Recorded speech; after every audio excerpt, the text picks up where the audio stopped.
We'd like to give our attention to Chris Hadnagy. Does anybody not know Chris? Yeah, the one with the man crush raises his hand.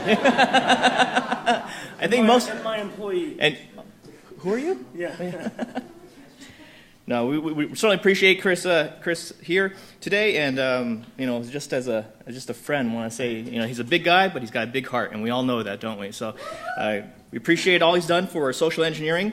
As 16 years of experience as a practitioner and researcher in the security field, he certainly puts efforts forth in training, educating, and really helping to drive the awareness that social engineering is one of the top threats in the security industry. Let's give our attention to Chris Hadnagy. His theme is SE versus Predator, using SE in ways I never thought.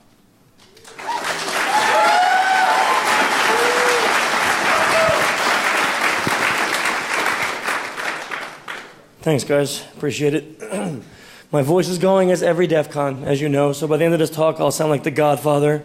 I'll be like, I'm going to send you an email you can't refuse. So, we'll go with that. Okay, so my job is awesome and fun. It really is. And a lot of people ask me, is it really fun? And it is. Think about it. Every day I get to hack people, and I get paid for it. And that's really cool. Oh, yeah, I didn't start my timer. I have extra time. Anyhow, people ask all the time, like, how fun is it? I mean, think about it. I get to send phishing emails every day. I get to vish people. I get to break into places and steal stuff. And it's all legal. That's kind of cool, right? I don't get to go to prison for it. I get tased a couple times once, but, it's all fun. You think about some of the things that I've got to do in my career. I got to break in over a dozen of places. I've sent over 15 million phishing emails in my career, all legal, by the way, pretty cool. I've made thousands of phishing calls personally, and my team has made thousands in addition. I got to write 3, and I'm now going to announce I'm working on my 4th book as we speak right now.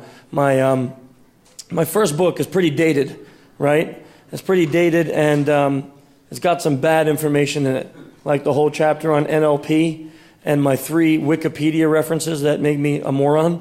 So those are going away, and I'm rewriting the book, and I'll just tell you now, this will go nowhere out of this room, right? It's going to be called Social Engineering, the Science of Human Hacking, and it will be out in early 2018, so I'm working on that now. And I get trolled by Dave Kennedy nonstop, which is fun, kind of, maybe. No, not at all. But it looks like fun sometimes to the outside. And I get to travel the globe doing things like hacking people and teaching and meeting all sorts of cool people. And I've reconnected with so many students here at DEF CON. So it's really a fun job until it stopped being fun all of a sudden. Because I did a little research that involved looking at how pictures had automatically embedded GPS data in them. And I started talking about that research publicly, and I couldn't get anybody interested in it until I met one reporter. Her name was Lori Siegel. Actually, she's here. She's in the back right there. And she invited me to come on CNN, and we got to talk about a couple topics, and one of them was how these images are being leaked on the internet, and that people are using them to geolocate women. They're being harassed. There's a slew of revenge porn that this was being involved in, and we got to do some really interesting research. And at the time, that's all it was for me. It was research, and I got this really cool time to go and talk with Lori on CNN and be on national television talking about revenge porn. And at the time, again, it was still just research. And then things changed because all of a sudden, I got a lot of phone calls and I got emails from women who were victims of revenge porn. And they were asking for help. And there was nothing I can do. There was absolutely nothing I can do because to fix the problem, you have to hack someone else's computer, right? To prove that it was her ex-boyfriend or husband or whoever that uploaded those images, I'd have to do something illegal. And it felt really bad. It felt really dirty because here I am. These poor women saw the news story and there was nothing that can be done.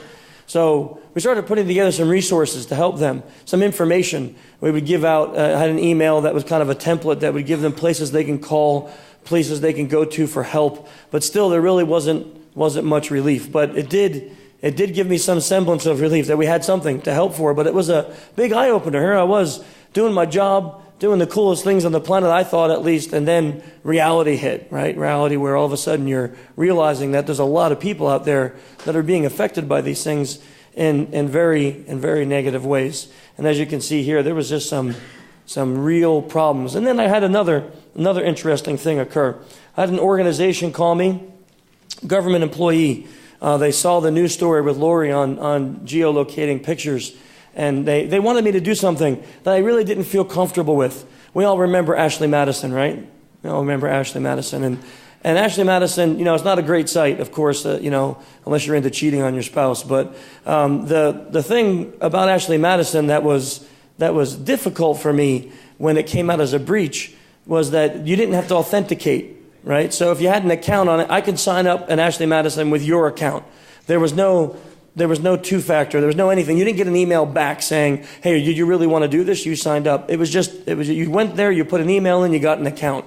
And then there was no proof that after you got the account that you actually did anything wrong. So we had a lot of companies that were calling saying, hey, can you scrape the breach data and see if our employees are there? And I was like, no, I don't really want to do that because it feels like unless you could prove that the person was doing something wrong, why we want to go on this witch hunt? And that's what it kind of felt like to me. It was like a witch hunt.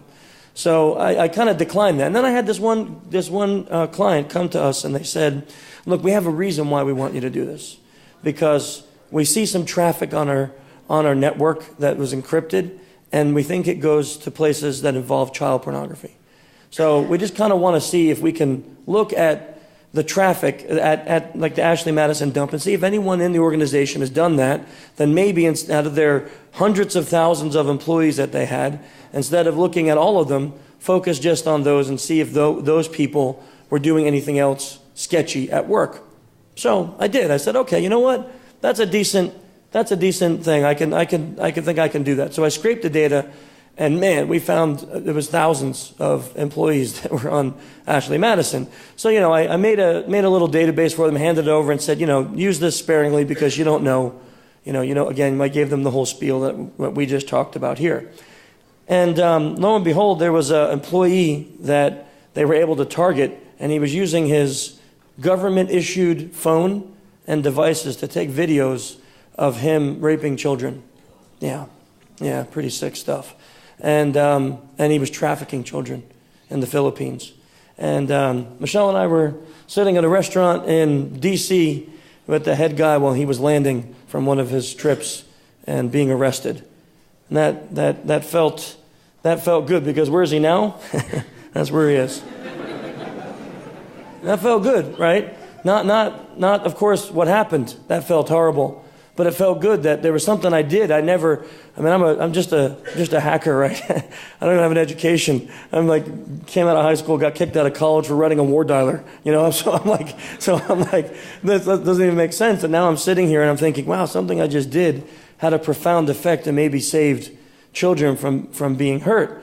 So that was a really big deal for me. It was like kind of a pivotal moment in my life where my career started taking a turn, and I said, man, I can actually use these skills for something else, right? Then I got a phone call. Phone conversation went something like this, like, hey, can you help us catch a guy who's trafficking children? And I'm like, you don't really want me, right? You probably want the cops.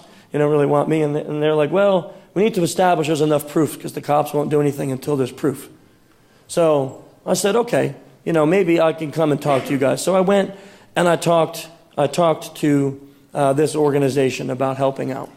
And come on, this was such a heavy topic. I had to add some humor in here somewhere, right? Because we're all getting pretty somber. But yeah, so I thought, okay, maybe I can do this again. Maybe I can use SE skills in a way that I never thought of using them. So I sat and I said, let's come up with a game plan. And here was my game plan. We were going to do lots of OSINT on this guy, right? Because I wanted to feel, before I did anything, I wanted to feel that there was some semblance of proof that this guy really was a child trafficker, that he was producing child pornography for sale. So I did lots of OSINT. Then I established, my first plan was to establish that he had his first ticket, his plane ticket, and that that his first one was alone, but that his second ticket was coming back with 2 children. Okay, so that's what we had understood, and I need to establish that was a real fact, that actually happened. And then third, I wanted to obtain his home address. Now, of course, we had a bunch of other stuff going on in the background. So they were collecting data on what he was doing and trying to tie it to him. And then this was my job. So that was the plan. Okay. Now, before I go on, I need to say I'm not a lawyer, but my lawyer said that what I'm about to do is okay. Okay. So I'm going to hope that they led me the right way, because I'm going to play you some altered phone calls of this exact case and the things that I got to do. Okay. So we're going to talk about it. So stage one. OSINT, we doxed everything. I had this guy's family, yeah, I know that's a great one, right? Research. Okay. So I had to establish everything. I needed to know his family history, where he came from, because he wasn't from America. I needed to understand.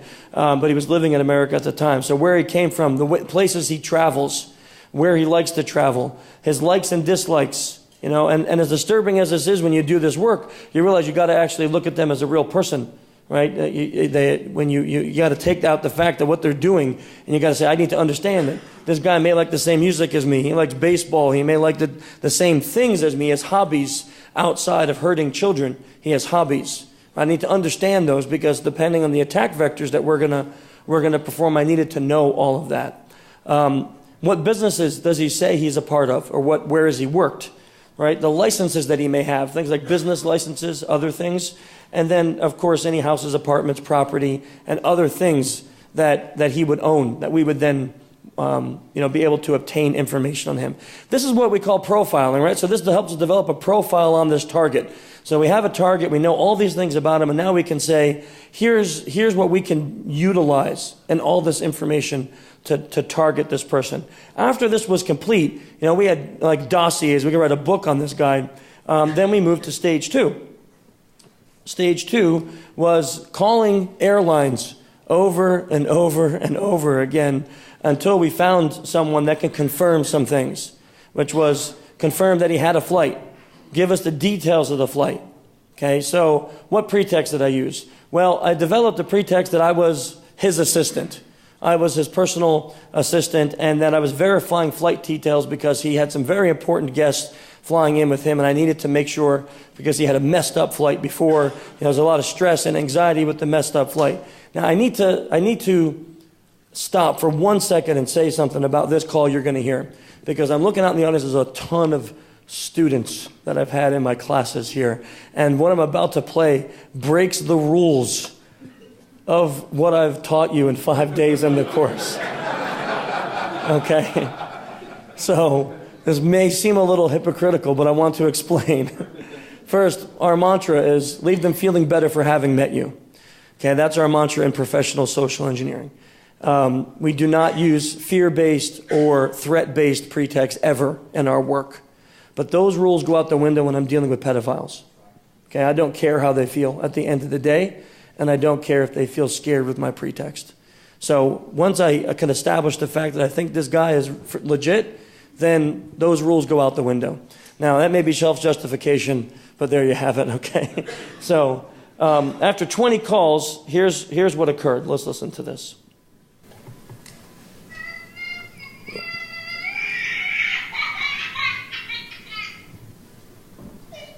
Hello, support. How can I help you? Hi, sorry about crying in the background. My name is Paul.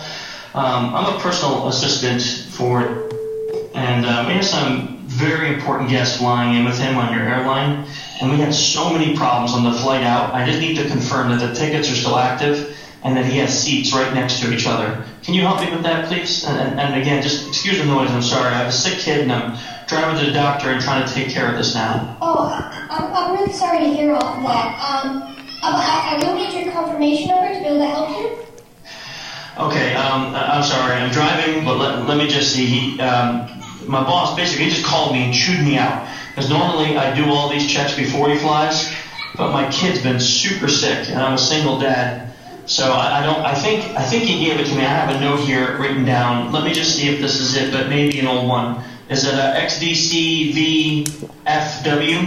I'm sorry, no, that is a confirmation number, but it's not the right one. Okay, let me see again. I'm driving. I'm sorry. How about this? Can we look it up by his name? Oh, yeah, let's try. What is his name? Okay, let me spell it for you because it's a hard name to spell. Yes, I do see a ticket in the system for him. Okay, superb. So what I need to confirm is that he's going from, and that there's 2 other tickets that will be children that are booked with him. Do you see that? Let me take a look. I'm not sure if I can tell you that. No, listen, I understand. Like I said, I'm driving to the doctor right now, my kid.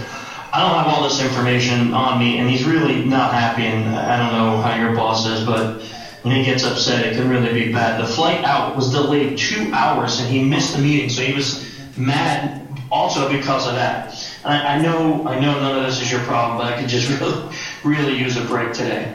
Okay, hold on. Okay, listen. I do see his ticket is going from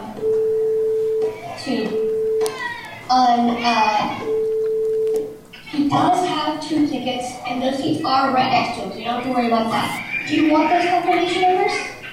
Yeah, you are a lifesaver. I would love to have them. Thank you. No problem. I hope your kid feels better.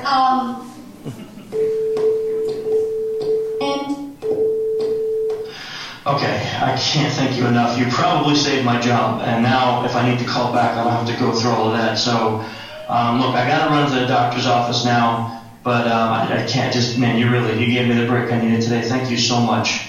No problem. I'm glad to be able to help. Have a good day. Thanks, you too. Okay, so crying baby works, right?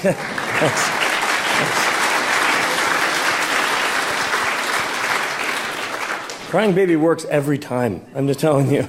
Right? I mean, you hear it and you automatically feel sad, right? For especially single dad things. So, again, student, I'm sorry, that breaks all the rules, okay? But we had to do it, okay? Then, now we established that he had these flights. I got confirmation numbers. I established that he had 2 children with him on those return flights. So now we just needed to get his home address. So what we did is we knew through other OSINT, because he had a Facebook page where he posted normal things.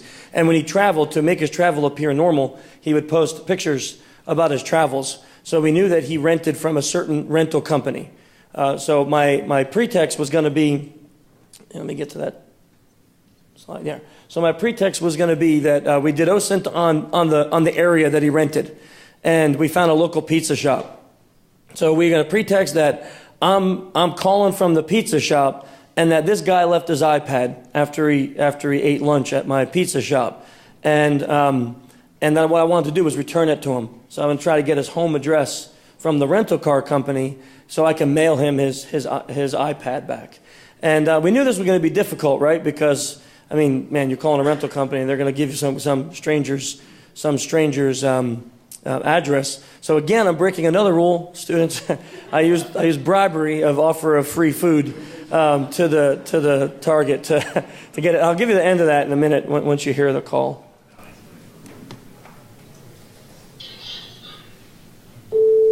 This is Chris. How can I help you? Hey there, this is Tony from Big House Pizza over on 5th. I got a problem. Hope you can help me with. Oh, Big House, I love that place. You guys got awesome pizza. Hey, thanks. You gotta help me out. I got lucky. If you help me out, I swear there's going to be some free food in it for you, okay? Oh, man, I'm in. What can I do? This guy in here, 2 little girls. They had a great lunch, paid cash, was showing me pictures of his dogs and his kids and the travels on his iPad. He leaves and one of my gals goes to clean the table and his iPad's sitting there in the seat. He left with a budget rental agreement that's sitting in the iPad, so we just figured that, that's where he rented the car. I tried to get in, thing is passworded. The rental agreement is like torn and wet, so I don't have a name on it. But I figured I'd call you and see if I can get it. This happened yesterday, so it wasn't even today. But I got so swamped and it was sitting on my desk. I figured I'll try it out. Now, listen, I got his name from the rental agreement, but no address or anything. So I'm not sure. What can we do? Well, let me see if we can return his car yet. Maybe we can catch him and you can leave it here for pickup. Okay, so let's check. That's a good idea. His name is shucks, Tony. You already left and he returned the car. What do you want to do? Darn, man. Well, okay, so this iPad looks brand new. So he's probably freaking out thinking he lost it somewhere, and it's passworded and locked up, so it's probably not even online. But I don't know, how do I get this back to him? Like, if I had his address, I can ship it to him. So what if I give it to you, and you look up his address and you ship it back? I'm sorry, man. We can't take responsibility for those items unless we find them in the car. Let me think.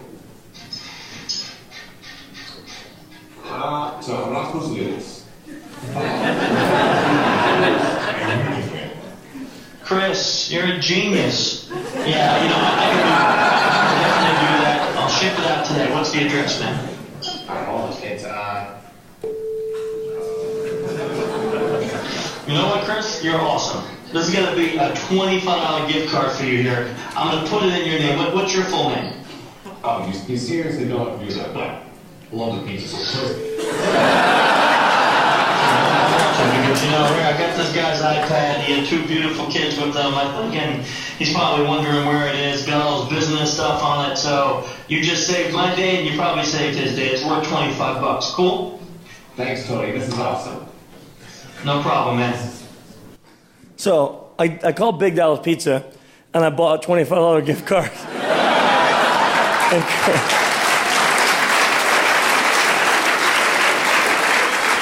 Yeah.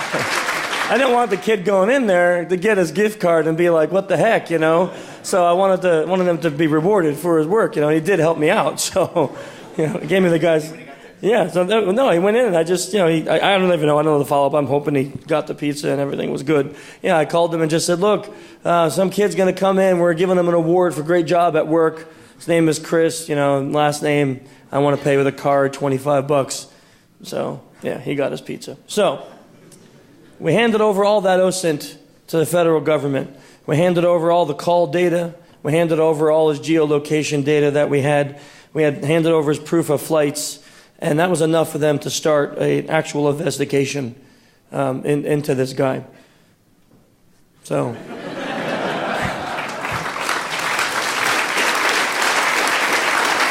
Yeah. So that was rewarding and exhilarating, but you know, you can ask my wife. There was like many nights where I didn't sleep very well or at all. Because of the things you're dealing with. And it took dozens of hours, and there's a lot of stress. And it was not my job, right? So I was still running the company, trying to keep my employees employed, you know, my family happy while doing this. And that's when I started to think. That's when it hit me. And I looked just like that gorilla when I had this thought.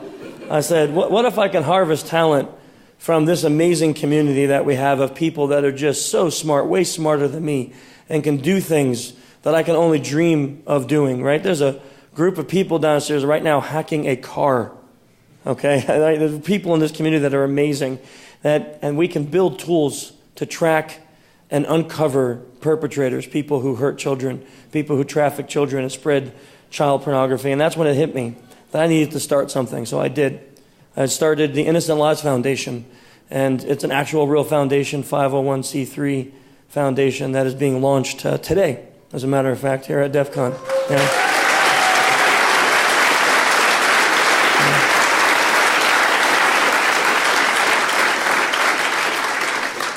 So, a little bit about it. Here's our mission statement. I'll tell you the story of how it came about in a minute. But our goal is to unmask anonymous online child predators to assist in bringing them to justice. Now, what does this mean? Because we're not vigilantes, right? As much as I want to don a Batman outfit, which would look really bad on me, you know, that tight. No, I don't want the cape, because if I put it, and don a bat and go beat these people, that's not the goal. It's not the goal, right? We save more kids by turning all this information over to law enforcement and to working closely with law enforcement in order to have them brought to justice. So what I did is I assembled a team of people that can help. Okay, so I talked to Rob Barra. When I put Iron Man, I don't mean that as the movie Iron Man. This guy like runs Iron Man like I eat pizza. It's like unbelievable. Like this guy's like he's the most in shape person I've ever met in my life. I think he actually eats nails. Okay, ex-Army Ranger, and he's experienced in trapping traffickers. That was a difficult sentence to say. So he tracks human traffickers. That's what he's done for many years after he exited the military. Wonderful guy that has a lot of skill in this area. And then I talked to Tim Maloney. He's not only my business lawyer, but he's also very heavily involved in the nonprofit world. And I figured if we're going to do this, we kind of need a lawyer, right? Need a lawyer to help us out. And then I spoke to Neil Fallon. If you don't know who Neil Fallon is, then get out. No, just kidding. That's the lead singer of Clutch. We developed a friendship over the last few years because, interestingly enough, I reached out to him to come on the podcast. And at first he's like, who's this weirdo that has the title Human Hacker that wants me to come on his podcast? And no joke, this is how it happened. They were releasing Earth Rocker album, and someone before, like a month before its release, someone stole it and put it on the web. So he calls me and he says, hey, remember you wanted me to come on your podcast and make you a deal? Can you track people who steal stuff and put it on the web? And I'm like, yes. So he gave me the site, and literally within an hour and a half, we had this guy's home address. We had his whole life story. We knew everything about him. So, and it ended up being he was like some 20-year-old kid that worked at the CD factory in Germany that stole the CD and came home and pirated it and put it on the web.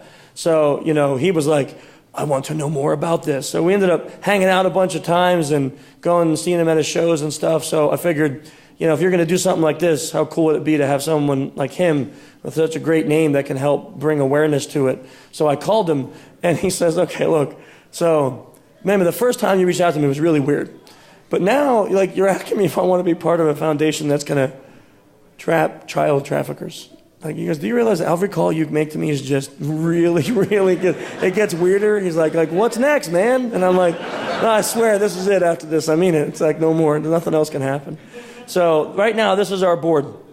And we met over the last few months and came up with this plan. So this is how we want to do it. Right? We're going to seek the assistance of the appropriate members. Now, these are the questions that come up. What does that mean? Well, obviously, I'm sure everybody in this room wants to help. You can't hear these kinds of things and not want to help. But we have to be able to vet people and make sure that they're legit, right? Because the other thing that we are very aware of is that, if you are, not saying you, I'm saying a general thing, if anyone who is a child trafficker or a pedophile, they can look at that as, hey, maybe they can help me find the sources. So we're going to be vetting people heavily, but we need the talent from this community because without it, we can't succeed. Right? You guys can do things that normal humans cannot do, right? And it's amazing when you think about it. We want to create tools that will assist. There's a tool out there right now that somebody has put out there that if you're traveling, like for a HackerCon, you can upload a picture of your hotel room, and it catalogs it, and then law enforcement could take a picture of a child who's being trafficked and run it through this database, and it will correlate that data and tell law enforcement which hotel it was taken in. Because hotels use certain type of carpeting, certain type of bedding, certain type of curtains. That's an amazing tool, isn't it? They caught child traffickers just because people like you are uploading images to this database from their hotel rooms. And that sounds like a weird request. Like when you're traveling. Name of it.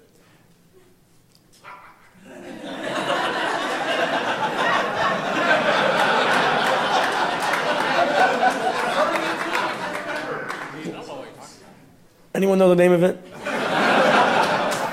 Such an amazing tool, I forgot the name. I'm going to get the name, it's going to be on the site, okay? I'm going to tweet it because I'm going to get it. But there's tools like that are out there for this purpose. You know it? Yeah, it's traffickcam.com, but it's TRAFFICK. Traffickcam.com. That's when you upload the photos of your hotel room, right? For our law enforcement database. I think that's the one. It's spelled TRAFFICK, cam.com. Okay, I'll check. We'll check it out after, and I will. Here it is. Okay, yes, this is it. As you hand me your phone, thank you. It's called the Polaris Project. Okay, this is the one. POLARIS project.org. This is the one. The name now. This is it. You upload a picture of your hotel room to the database on the website, and it puts it out there for law enforcement to be able to correlate. What I'm saying is, how many of you didn't even know this existed before right now? Right? So think about this. We need to get that message out there. We need to be able to build these kinds of tools to help law enforcement. We need to be able to collectively spread the word about that, because we can all make a difference when it comes to this. So how else will we do it? Well, we're going to use open source, because I need to stay above the law, right? I still have a business and a family, and my own kids I have to protect. So I'm not looking for people who want to hack into things illegally. We need to do this all above the board, because it's not just TV life. Criminals get off because of a mess up. On one thing, a criminal can get off. So if we do anything illegal, it can make the whole case nullified. So we have to be able to say that the things that we're doing are above board. And we're going to use OSINT to do that. And then we're going to establish, and we already have established, numerous relationships with law enforcement agencies. To be clear, we are not agents of any state agency. That is not the case, right? We are not law enforcement, but working closely with law enforcement. Shortly before DEF CON, I uncovered 51,000 child erotica images on the open web. 51,000 child erotica images that nothing can be done about it. Want to know why? Because child erotica is not illegal. As long as they're not showing the lower genitals of a child, it doesn't matter. Isn't that disgusting? And yet, these images all led to paste bin sites where they were selling the videos of those child being raped. 51,000 images, right? So we work closely with law enforcement to get those things out there, so we can hopefully even make just a tiny, small little dent. Okay, so about the org, and then we can talk. That's the foundation website, innocentlivesfoundation.org. That's our Twitter account, and we're going to be, of course, just reaching out to the community, asking for help in multiple ways about how we can do this. So I left a lot of time because I wanted to just kind of open it up and see what you guys thought and be able to answer any questions you have. And also, it's a really heavy topic, so you guys are so quiet. I haven't had the room this quiet like in decades. Yes, sir. Do you have a framework, or are you going to develop a framework to liaise with the law enforcement in various states, cities? Yeah, that's a good question. So the question was, do we have a framework for creating those relationships with law enforcement? So this is all new for me. So our present relationships with law enforcement have come about somewhat by accident. I do a lot of training when it comes for social engineering with the U.S. government and law enforcement agencies. So a lot of those relationships have led me to say, hey, can you help me out? Like, who would I talk to about this? And I've gotten in with some of the federal agencies to be able to work out those relationships. So I would not call that a framework, because in my mind, a framework would be a definite process for how to do this properly. So yes, the Rob Barrow, the one I put up there, he's the COO of the foundation, and his job is to help us to develop those processes and also the vetting process, so that way we handle both the volunteers as well as the handoff to law enforcement properly. So yes, ma'am. Is it a foundation or is it a 501c3? That's a great question, and there is a difference, which I did not understand. It is a 501c3. That is what the application has gone into the federal government, and I did get clarification after we did all this that a foundation is normally like some kind of family fund type of thing. So. But it is a legit 501c3, and the application has been accepted. We're waiting for the final approval papers from the IRS, and then it's all go time from there. Yes, sir. How's your interaction with law enforcement so far? How have you reacted to this? Yeah. So the question was, how has law enforcement reacted to this so far? So you can kind of imagine the first phone call that I had with law enforcement didn't go so well, because they were like, so you want to do what? And you're. So here's what happened is I found and it really was by mistake. I'm working a case of a father who has taken by force his daughter away from the mother and somehow has manipulated the courts. So he has won full custody of her. And the girl has alleged being molested by him. And the courts are still doing nothing. And in doing research into her name, which was the father's name is Russian, and doing research into his name, I came across some paste bins, and I thought, oh man, maybe this is some proof of this stuff happening, and that led me to some really, really dark stuff. I mean, some really bad things. So I called, after a few initial calls, I called back that contact and said, hey, I have something that may be interest of you.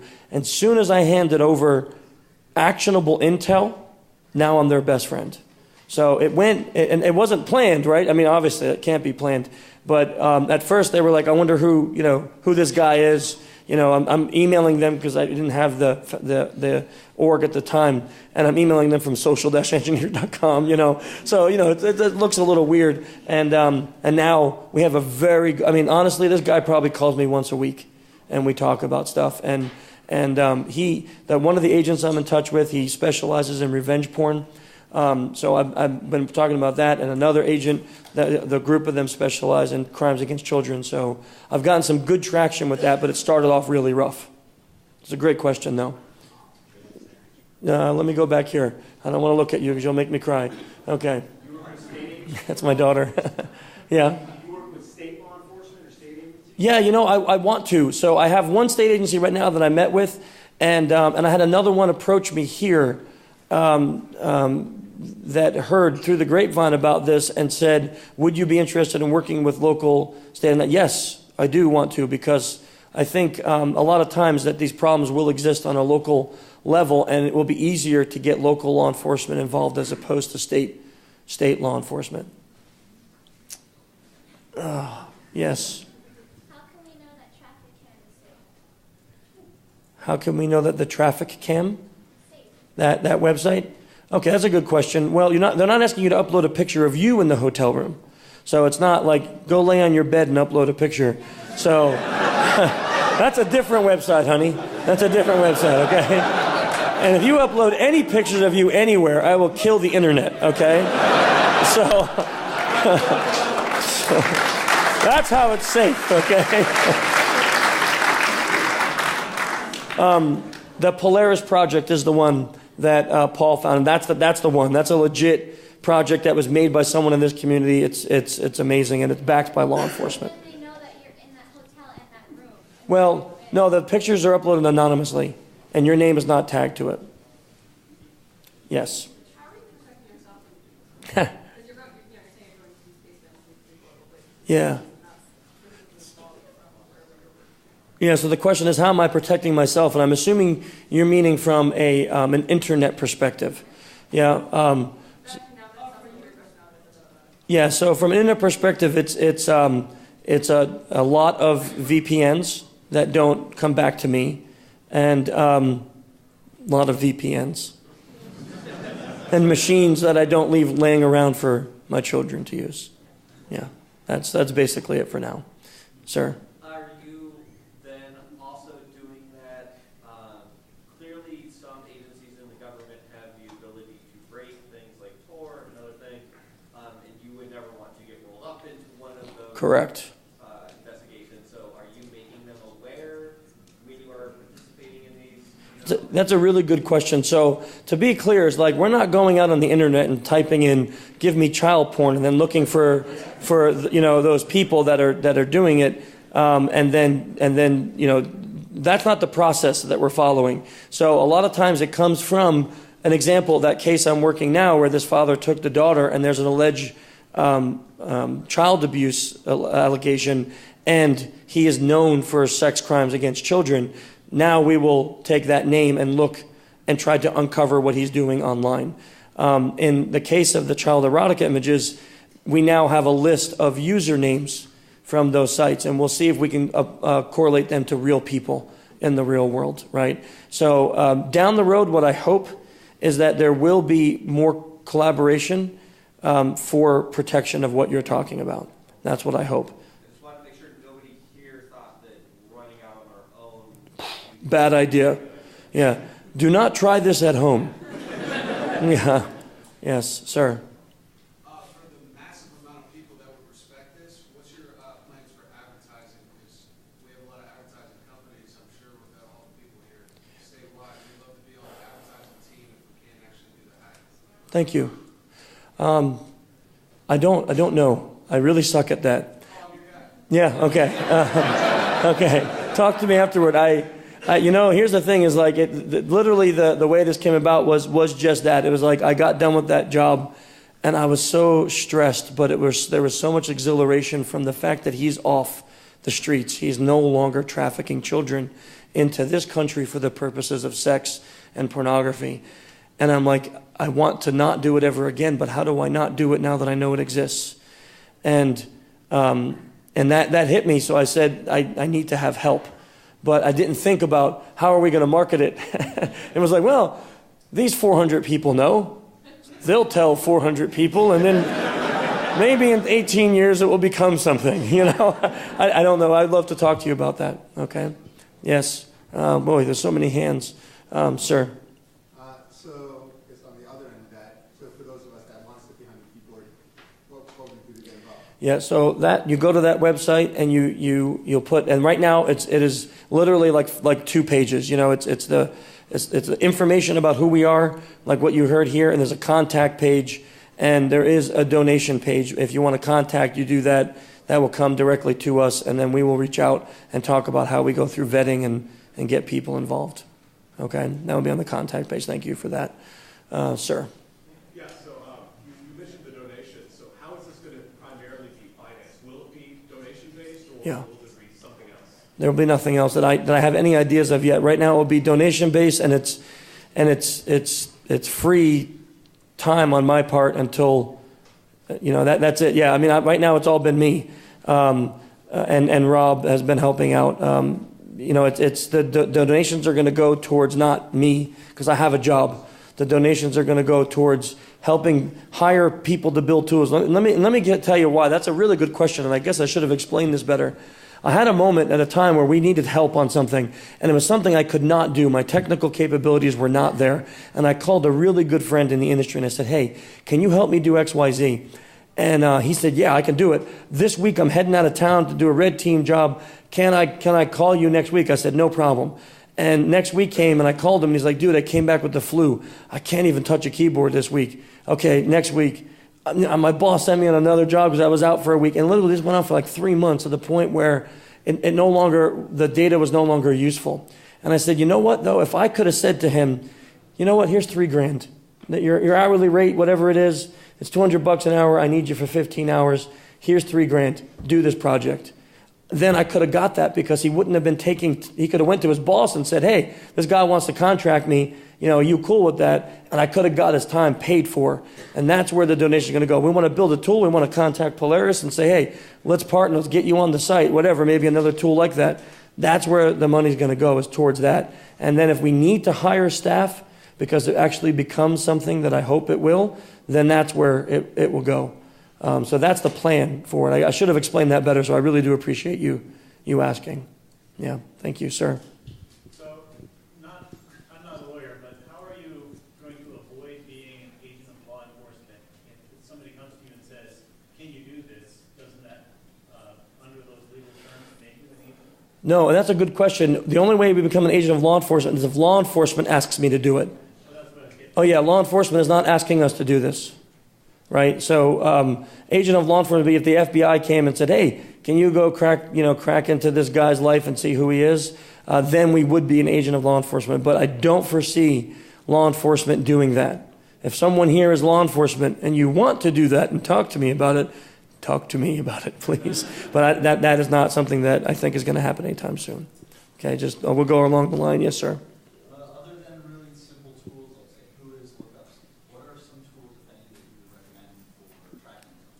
So it's a lot of just normal OSINT SE tools, right? So what we did in those jobs, I use a lot of Maltego. And if you don't know Maltego, I don't know if those guys are still here, but you should talk to the Perturba guys. Maltego is like if I was on a deserted island, that's what I would bring, is Maltego.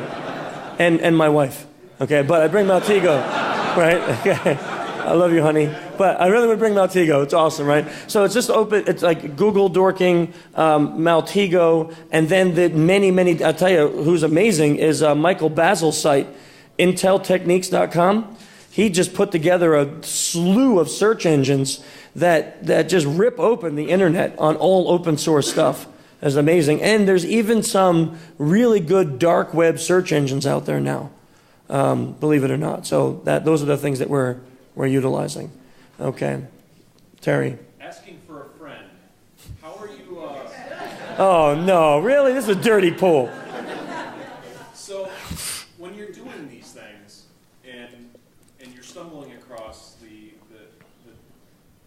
horrible things that you're hitting, that you're inevitably going to find, how are you protecting yourself from legal action? As I mean, how do you prevent, or how are you protecting yourself from looking like a perpetrator instead of one of the good guys looking for it? Yeah. That's where the relationships with law enforcement comes in. So the question was, how do I not look like one of the bad guys, right? To law enforcement, I'm assuming, is what you're asking. That's where working with law enforcement closely comes in to protect that, right? So letting them know what we're doing ahead of time, working with them and saying, this is where this is what we're looking for, this is who we're looking for. The people that will work with the organization will be known by our contacts in law enforcement. There's a whole process for that, so we don't end up on the bad side of that. And just to be clear, because there has been some research about people who generally work in children against crimes units on the internet. They don't last very long, and that's because 8 hours a day they're spending looking at that crap, and you can't. I don't think a human brain was meant to do it if you're not a pervert, right? If you're not a deviant. And we won't ever, that's not going to be the case. That's not as the goal, right, of doing that. It is to uncover people who are selling it and trafficking it, not to find the child porn, right? It is to uncover the people who are making money from it, who are conducting business in doing that. So those are the people that we're hunting. Yes. In your answer there, but how do you protect yourself from the mental health perspective? I'm schizophrenic already. No, I'm just kidding. So that's actually a very good question. So you really do have, I think with any work, you have to temper yourself, right? And you can't, so for me, like with that one case that I talked about, my daughter doesn't know this, but there was one point at night where I just went upstairs and I just crawled up next to her and just hugged her for an hour. And she's like, "You're being weird." And I'm like, "I know. But just let me hug you for a minute, Let me just lay here and hug you." And I do. And, this is not the purpose of this speech, but you asked, I have a very heavy belief in God. So I spend a lot of time after these things, like making sure that I fill my mind with better thoughts, things like the Bible and other things that will help me balance the garbage out of there. So, everyone has their own methodology. That is mine. Sir? There's some software that can detect skin, so you don't have to look at the full image? Yeah. Have you looked at that? I haven't. I don't know. I've heard recently about these things. And I also, and here's something that I have used, is, I'm sorry, yes. He asked, there's software out there that will block, like that will just, it sees that there's skin in an image and it blocks it. So, yeah. Yeah, but there's you know what? That sounds like a really shady site. You want to block skin, go to hotdog.com. Yeah. No, don't listen to that guy, okay? But there's text-based browsers, right, where you can disable all images. Like the Tor browser itself, you could say disable images. And I've done that numerous times where, because, there's usually a description in the image or under the image, and you can block the image. You don't have to see it. So the image doesn't load on your computer. All you do is get the text. You know what's there, but you have the URL, you have that, but you don't need to see the image. I've done that numerous times when I know what I'm going to. Right? So that guy behind you had his hand up for 1 million years. You have no blood circulation in your hand. You're never worried about being dragged into court as a witness or having to testify as to how you gathered up. You're going to want to come up with some procedures, and if you have people working for you, you're going to want to try and protect them as well. Yeah. Be careful. Yeah, I'm open to advice. So I appreciate it. Thank you for that. Hisham. I have a quick question. Are you aiming to keep it in the U.S. or is it international? Well, for right now, we don't have any plans on limiting geolocation because these people generally don't just stay in the U.S. Right? Language support. Yeah, language support will be a big thing, sir. So on that note, you mentioned the need for tools. Are you going to open source the tool sets so people can improve them, validate them? I would hope so. That's one of the things, the strength of this community. You look at something like Set. Set was made literally over a glass of whiskey between Dave and I. I called him, like, I got this cool idea. Can you do it? He's like, I could do that. No problem. Bam. And literally, it was like an hour later, he sent me a Python script that was set 001 or 0.0. It was like amazing, right? And I'm like, wow, that's crazy. Like you just put that together. Now we can fish people and I don't have to go buy a tool. And then it went from that to what it is today, which is like the most ridiculous thing ever, right? It's like a whole suite of tools. And now he has a team of people working on it, open source. That's the goal. To have this community help do that kind of stuff. Yes, ma'am. Are you thinking about how to screen volunteers? Yes. Yes, that process is already. So, and we'll give more detail to any volunteers, but that's a good point. We will be vetting them all through our own, like we have access to PI databases and stuff legitimately, and we will be running all names through our federal contacts. And if they come back with, and this is before anyone even gets anything, for work, that will be the case. So that way we will not be, hopefully, of course, it's not 100%. And we are going to reach out and hopefully start working with people that we know from the community too, because there's some verification in that too.